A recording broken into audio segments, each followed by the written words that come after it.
Today, Attorney General Josh Kaul met with tribal leaders to discuss how to combat the opioid epidemic throughout the Wisconsin 11 tribal nations. Tribal leaders expressing their concerns during the roundtable about next steps to help save lives. Samantha Cavalli was in Kashina today for the event and has this first alert update.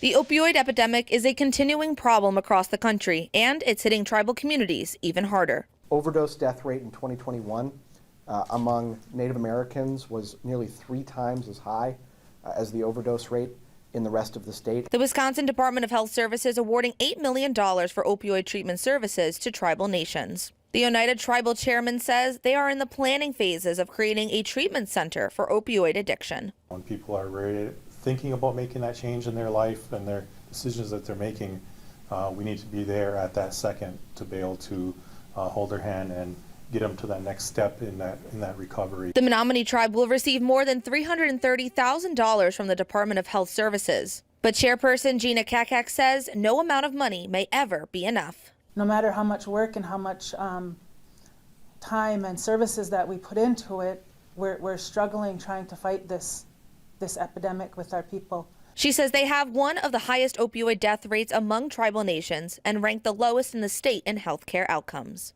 It's frustrating. It's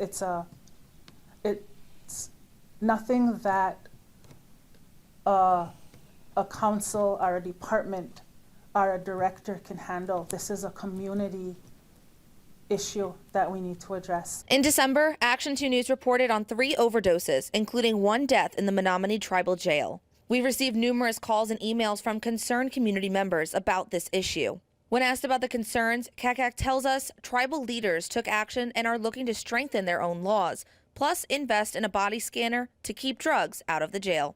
In Kashina, Samantha Cavalli, Action 2 News.